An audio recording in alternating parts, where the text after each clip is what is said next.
La clasificación de los ácidos, si son fuertes o débiles, depende más de lo que es su disociación que de simplemente el pH. Vamos a poner así como subtítulo: clasificación de ácidos y bases. Vamos a poner aquí, vamos a poner aquí clasificación de ácidos y bases, fuertes y débiles. ¿Sale? Entonces vamos a poner aquí ácido y base fuerte. Ácido y base fuerte. Ácido y base fuerte. Para no anotar varias cosas y que sea lo mismo. Cuando un ácido y una base son fuertes es porque su disociación es alta, o podríamos decir que son aquellos que se pueden disociar con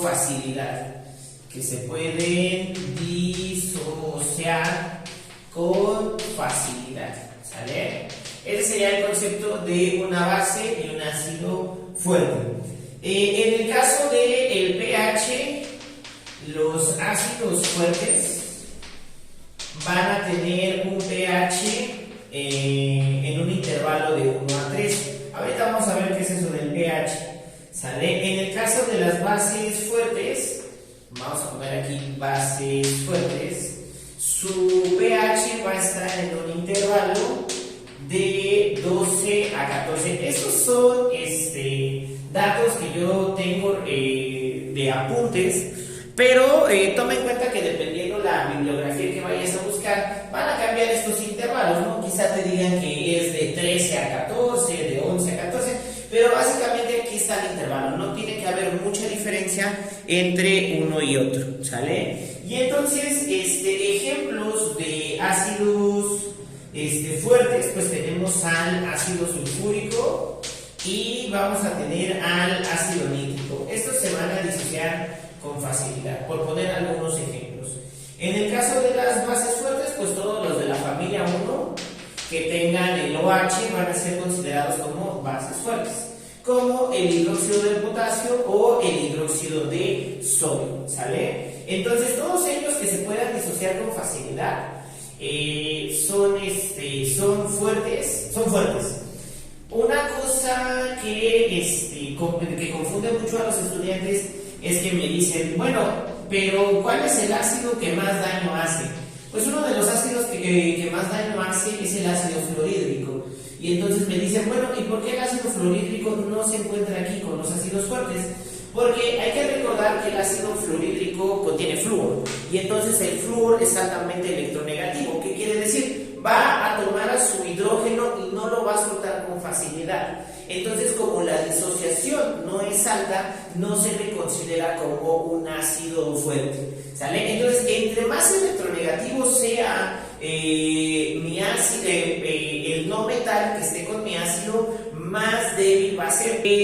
Ahora, en el caso de las bases, pues sabemos que los no metales que están en el lado izquierdo de la tabla periódica, pues también son fácilmente que puedan liberar esta molécula, esa parte del OH, ¿sale? Entonces, tiene que ver más con la disociación que con el pH, porque a final de cuentas el pH va a ser consecuencia de la liberación de hidrógenos. O sea, acá ácidos y bases débiles y entonces viene por la misma línea que hemos estado platicando, pues son aquellos que no se van a disociar con gran facilidad, ¿sale? Entonces vamos a poner acá, son aquellos que no se disocian con facilidad,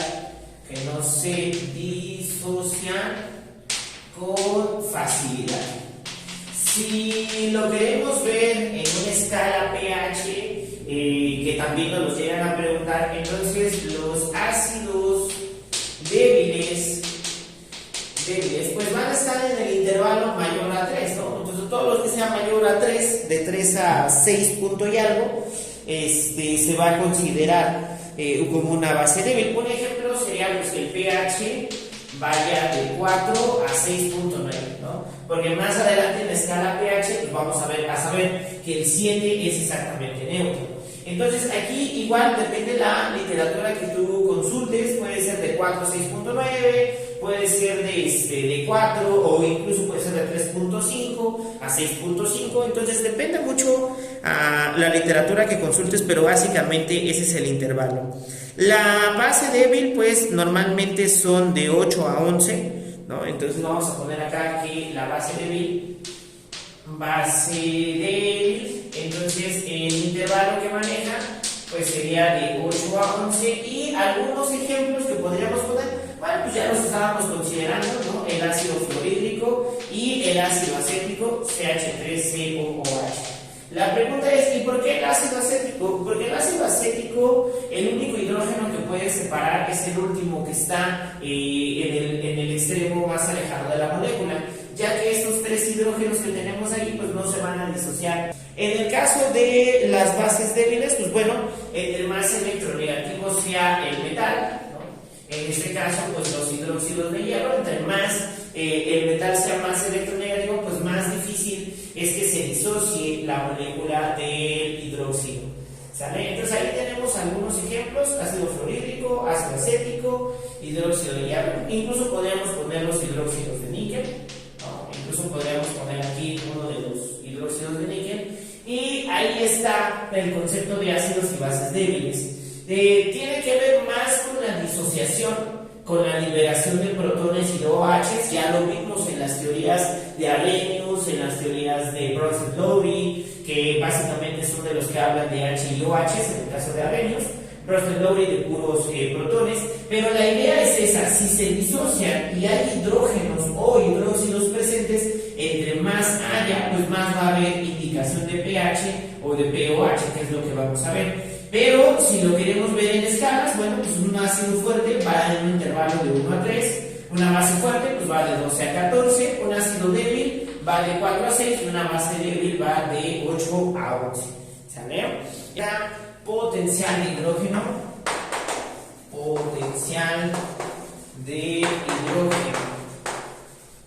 o como lo conocemos comúnmente pH, ¿no? Ahí está. El famoso pH. ¿De dónde viene este concepto de pH? De entrada se define como la concentración, es la concentración o la cantidad, como quieran llamarlo, concentración o cantidad, vamos a ponerlo así, o cantidad de iones H+ en una solución. Ya más adelante vamos a ver el concepto de soluciones, que también va a estar importante. Y entonces, por la teoría de Arrhenius, nosotros sabemos que el agua es anfótera. ¿Eso qué quiere decir? Que se va a disociar en ácido y se va a disociar en base, ¿sale? Entonces, gracias a eso vamos a encontrar una constante, que es la constante de disociación del agua, la cual le llaman KW, que tiene un valor de 1 por 10 a la menos 14.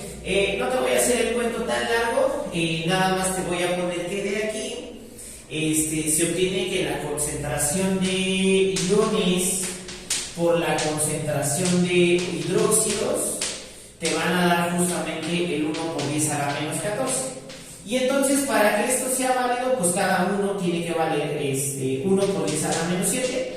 Digo, te lo estoy explicando de manera muy rápida, porque la idea no es que sepas demostrar esto, sino que sepas de dónde viene. Más que de dónde se demuestra, que cómo se hace, la idea es que de dónde viene, ¿no? Y entonces, como es por 10 a la menos 7, pues de ahí viene el concepto de que la escala pase de 1 a 14 y que el 7 sea el neutro.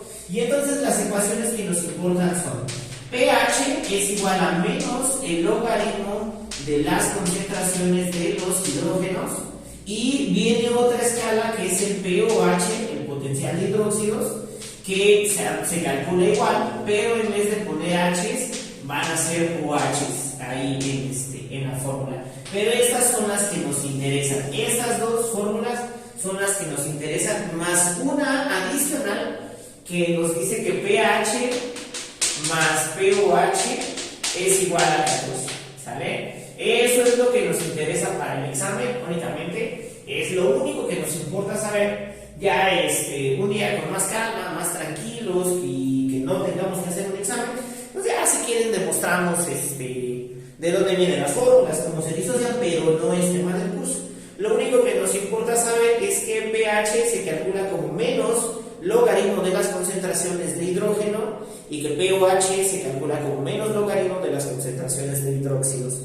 Y entonces, importantísimo, pH más pOH es igual a 14. Eso sí es importantísimo. De aquí entonces viene la escala.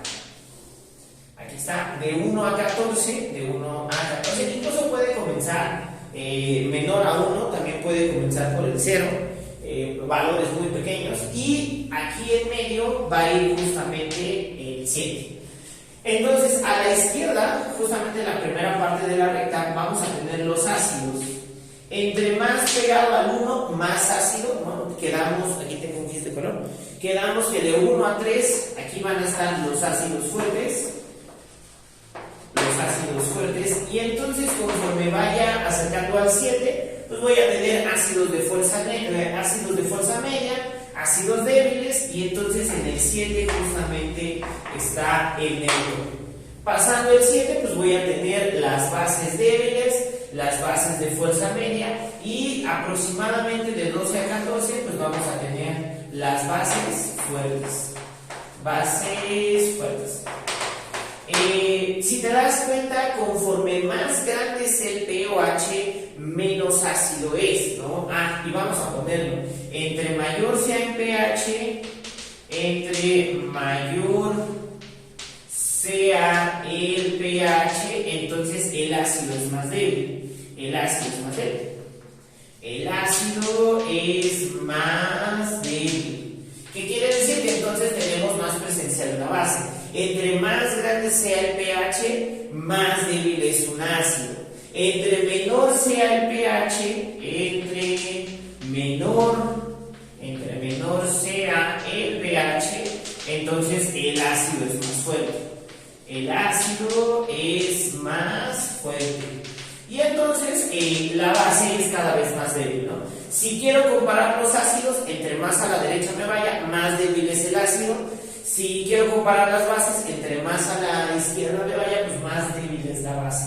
Y siempre les preguntan, ¿no? Si tienes un pH igual a 4, eso significa que es un ácido, y le ponen fuerte, débil, intermedio. Entonces 4 pues anda como por acá, ya sería como un intermedio, ya que 5 y 6 pues ya vienen siendo débiles prácticamente, ¿no?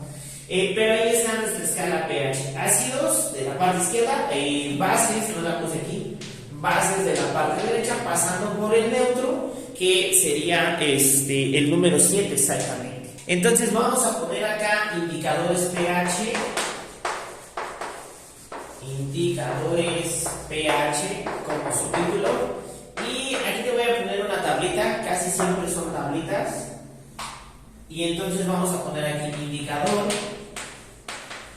para compararlos a todos en ácido, en base, ¿vale? Entonces así va a ser nuestra tablita.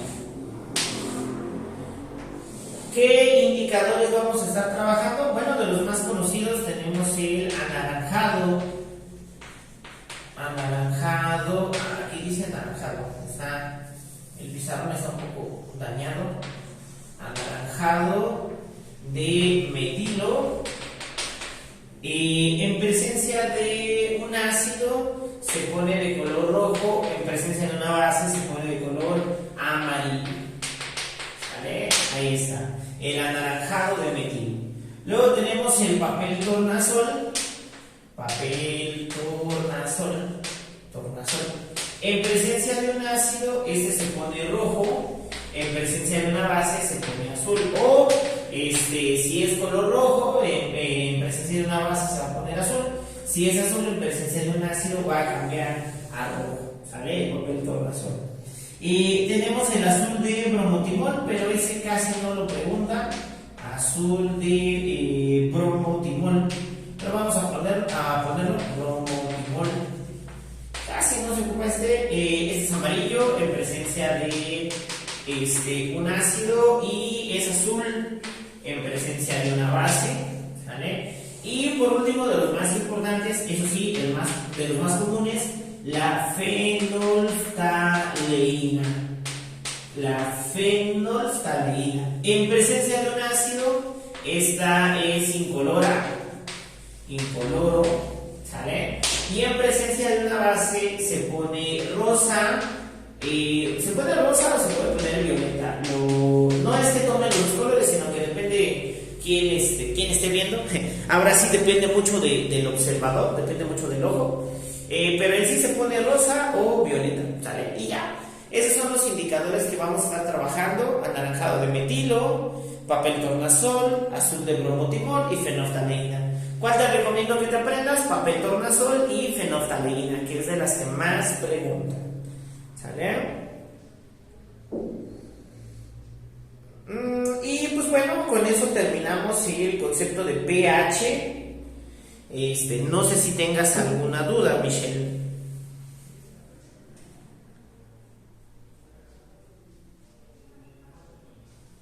Ok, perfecto.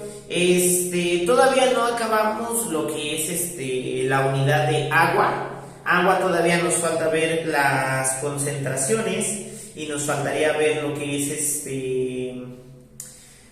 los contaminantes, pero vamos a comenzar con el concepto de concentraciones, soluciones. Se llaman de las dos maneras, les puedes llamar de las dos maneras, solución o también lo puedes llamar disolución. Cualquiera de las dos es válida. No lo puedes llamar dilución porque la dilución ya es bajar u obtener una concentración menor. Entonces dilución no, se llama solución o disolución. Vamos a recordar un poquito estos conceptos. Este concepto lo vi al inicio de todo el curso, que quedamos que una solución o una disolución es una mezcla de tipo homogénea,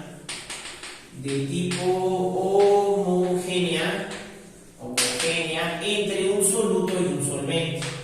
Entre un soluto y un solvente. Habíamos dicho, no lo habíamos definido así en su momento, pero habíamos platicado en las mezclas homogéneas que todo aquello que tenga que ver con sal y agua, azúcar y agua, café con leche, café con agua, todo lo que sea un polvito o todo lo que sea una partícula puesta en agua y que se pudiera solvatar, se iba a considerar como una mezcla homogénea. Pues es esto lo que vamos a hacer. Vamos a poner un sólido que se puede solvatar. De hecho puede ser sólido, líquido, en otras líquido y gas líquido, pero la idea es esto: se tiene que mezclar con la parte del agua. Tiene que haber forzosamente un soluto y un solvente. Y entonces es una mezcla de tipo homogénea entre un soluto y un solvente. Y la pregunta es entonces, ¿y qué es un soluto y qué es un solvente? Bueno, pues vamos a poner acá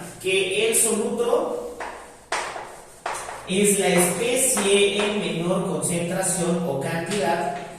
Es la especie en menor concentración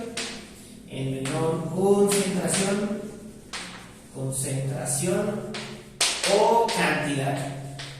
Juegan más cosas. Esa es la definición sencilla de un soluto, pero en sí tiene que ver también el poder, la facilidad de que se solvata, el tipo de enlace que se está presentando entre el soluto y el solvente. Pero en sí lo más sencillo es este: si es la especie en menor concentración o cantidad, se le conoce como soluto.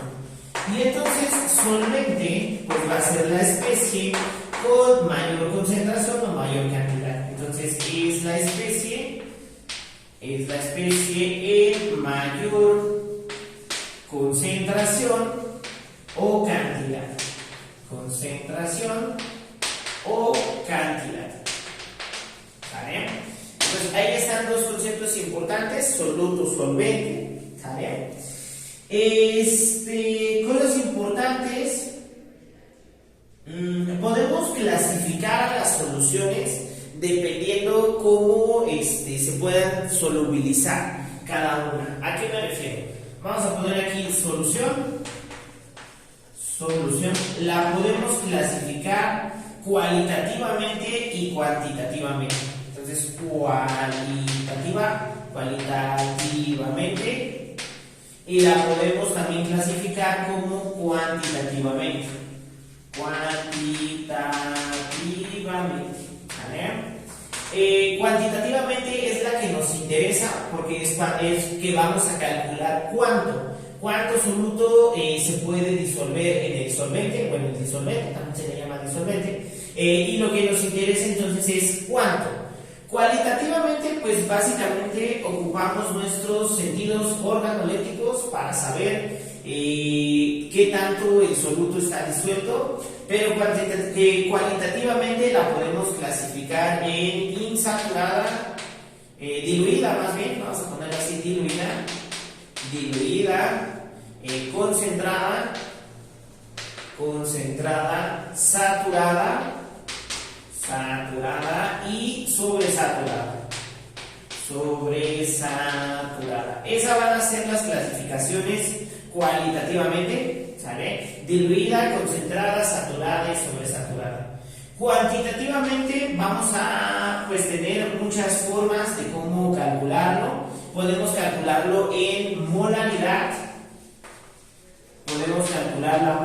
Podemos calcularlo en porcentaje, y en porcentaje tenemos tres: porcentaje masa-masa, porcentaje masa-volumen y porcentaje volumen-volumen. Porcentaje volumen-volumen, ¿sale? Pero también la podemos calcular como partes por millón, ¿sale? Entonces, cuantitativamente tenemos esas tres formas: molaridad, porcentaje y partes por millón. Y en porcentajes, que justamente es lo que vamos a empezar a ver, porcentaje masa-masa, masa-volumen y volumen-volumen. Cualitativamente, estas están sencillas porque lo podemos explicar de manera muy sencilla. Imagínate que tienes un agua de limón, y esa agua de limón, bueno, en sí tienes el puro zumo de limón, el puro juguito, y le vas a poner azúcar, ¿sale? Entonces, si tú le pones muy poca azúcar, esa concentración va a estar diluida. ¿Quién va a ser el soluto y quién va a ser el solvente? El soluto en este caso va a ser el azúcar, porque va a ser el que se va a poder solvatar en el agua o en el jugo de limón, y mi solvente pues va a ser el agua combinada con el jugo de limón. Si tú le pones muy poca azúcar, esa concentración va a estar diluida. Cuando tú le pones una cantidad de azúcar equivalente a la cantidad del jugo de limón, entonces podríamos decir que está concentrada. El agua pudo solvatar a todas las partículas o a todos los enlaces del azúcar, y entonces podríamos decir que están equitativos las cantidades. Saturada es cuando le pones un poquito más de azúcar a tu agua e incluso empiezas a identificar los granitos del azúcar cuando la tomas. Se empiezan a distinguir en el paladar o se empiezan a precipitar en la parte de abajo del vaso. Y sobresaturada es cuando ya le pones mucho azúcar, que incluso en la parte de abajo pues ya te cuesta trabajo moverlo, ¿no? Esa sería cualitativamente. Y cuantitativamente pues tendríamos que empezar a hacer cálculos con esto, que es lo que vamos a empezar a hacer. Voy a comenzar con los sencillos, que sería por medio de la concentración. Voy a ponerlo acá. Y entonces voy a poner aquí concentraciones por porcentaje. Concentraciones con porcentaje. ¿Sale? Y entonces con el primero que voy a comenzar es con el porcentaje masa-masa, que es uno de los más sencillos. Y pues si entendemos masa-masa, entendemos volumen-volumen. Y masa-volumen no distingue mucho de las otras dos.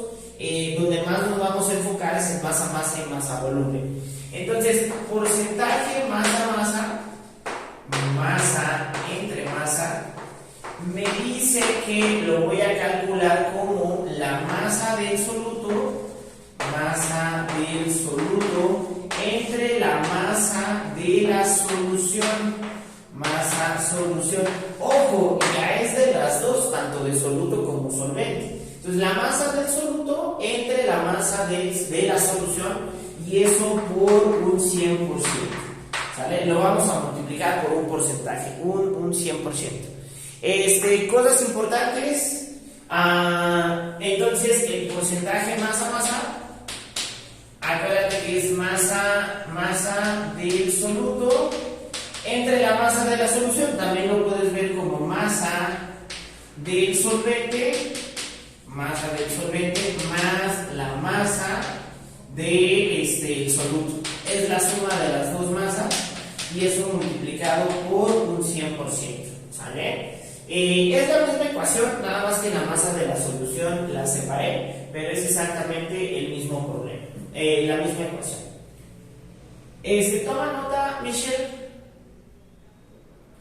y vamos a resolver un pequeño ejercicio.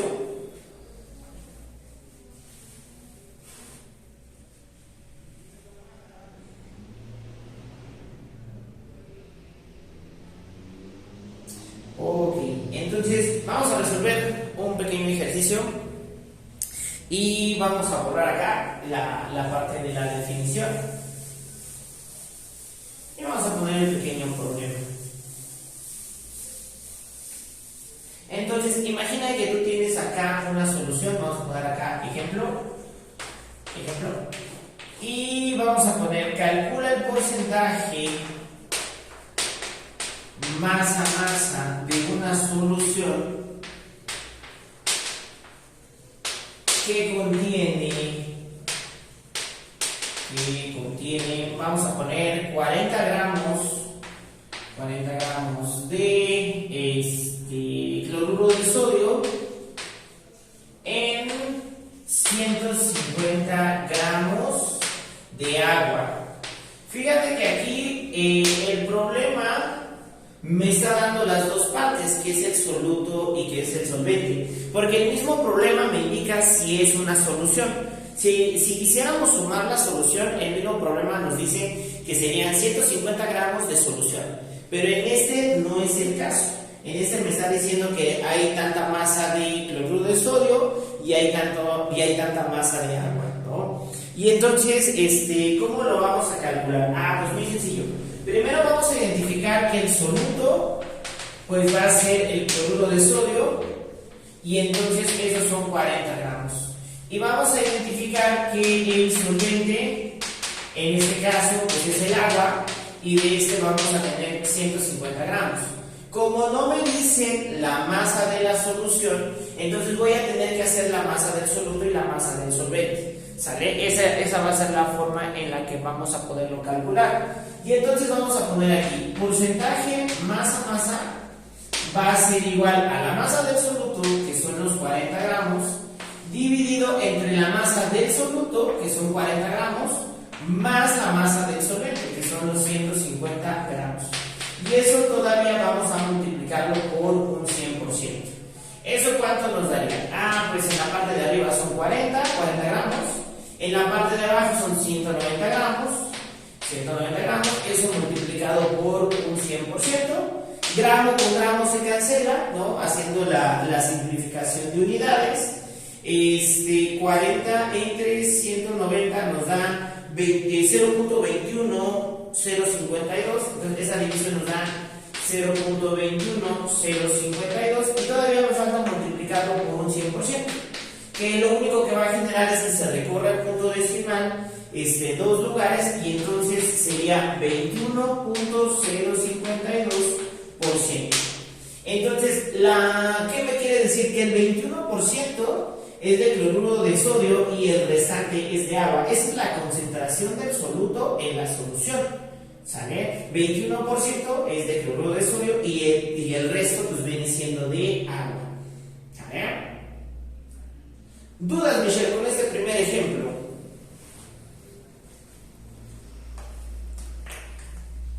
Ok, toma nota para poder hacer otro distinto.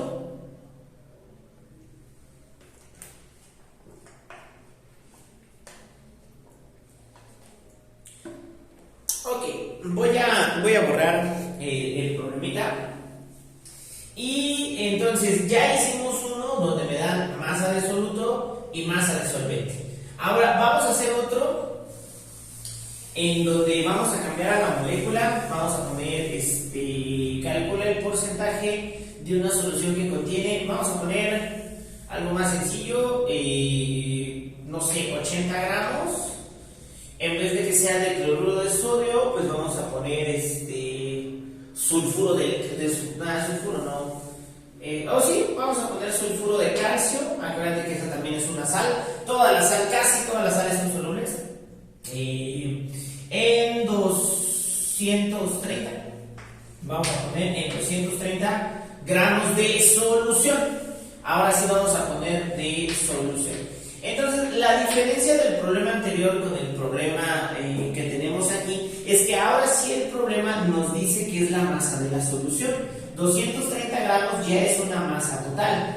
Y entonces podemos poner, pues porcentaje masa va a ser igual a la masa de absoluto, que serían los 80 gramos de sulfuro de calcio, entre los 230 gramos de solución. Y eso multiplicado por un 100%.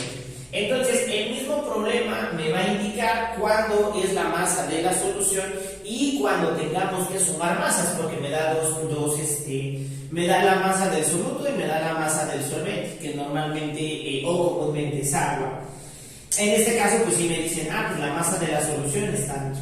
Entonces, vamos a hacer la división de forma rápida de 80 entre 230. Eso me da 0.3478. Entonces eso me da 0.3478 y eso multiplicado por un 100% solo se va a recorrer el punto decimal en dos lugares y entonces sería 34.78%. ¿Qué quiere decir? Que la cantidad de sulfuro de calcio con respecto al agua es que el sulfuro de calcio está al 34.78 y pues el resto es agua, ¿sale? Y ahí está la variante entre un problema y otro, cuando me dan, cuando tengo que sumar las masas y cuando tengo ya la masa de la solución, ¿sale? Y vamos a platicar ahora de lo que es el porcentaje volumen-volumen. Básicamente es exactamente lo mismo. Normalmente en el volumen-volumen no hacemos la suma de volúmenes, casi no es común con el porcentaje masa-masa. Si vamos a ver a continuación es el porcentaje volumen-volumen. Vamos a poner aquí porcentaje volumen-volumen. Y entonces el porcentaje volumen-volumen vendría siendo volumen de soluto entre volumen de la solución. Volumen de la solución. Y entonces eso lo vamos a multiplicar por un 100%. ¿Sale? Entonces, porcentaje, volumen de soluto entre volumen de la solución. ¿Cuándo ocupar porcentaje masa y volumen?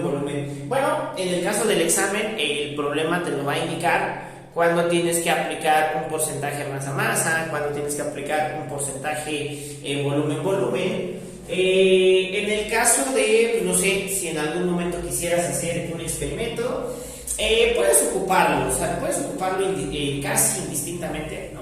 Lo más recomendable es que casi siempre sea masa, pero pues si de preferencia tu material de trabajo está en estado líquido, pues ocupa volumen, ¿no? Sería lo más recomendable en vez de ocupar masa. Masa sería más como para sólidos y si tuvieras las densidades en el caso de un líquido. Pero entonces la idea es que el mismo problema te va a decir si tienes que calcular masa y volumen, ¿sale? Venía un problema muy común en los exámenes de ingreso que tiene que ver con la cantidad de alcohol que tiene una cierta botella de vino, ¿no? Ese problema es clásico. Entonces vamos a resolverlo aquí para que veamos cómo se resuelve. Si te lo llegas a topar en tu examen, ¿no? El problema dice qué cantidad de alcohol. Entonces, qué cantidad de alcohol se encontrará en una botella de vino,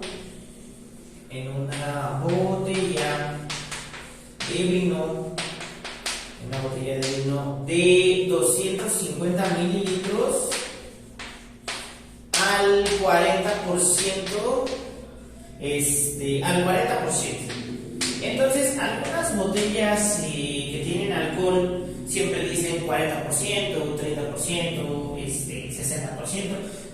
Una cantidad grande de alcohol, pues sí, ya te puede dejar ciego, ¿no?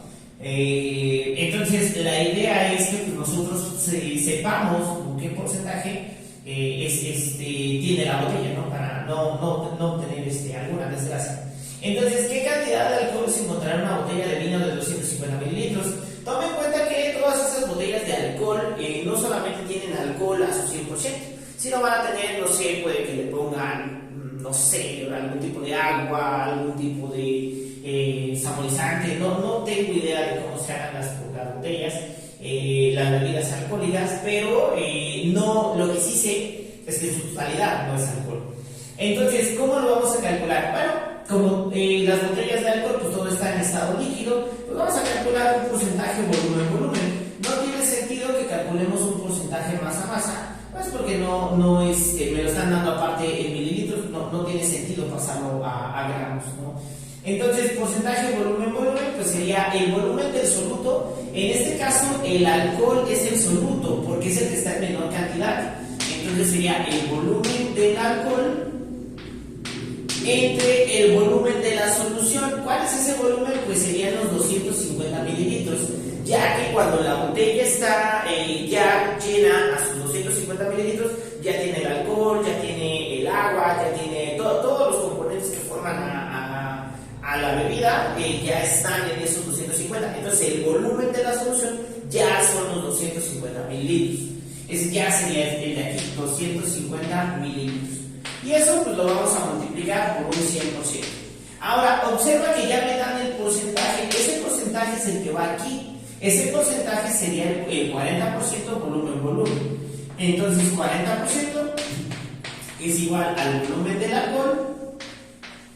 Y eso entre 250 mililitros.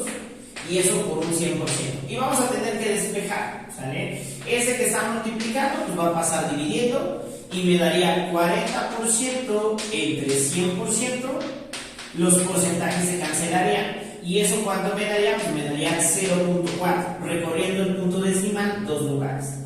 Entonces 0.4 es igual al volumen del alcohol, que sería mi soluto en este caso, entre el volumen de la solución, que ya son los 250 mililitros. Este que está dividiendo va a pasar a multiplicar, y entonces el volumen del alcohol sería la multiplicación de 0.4 multiplicado por 250 mililitros.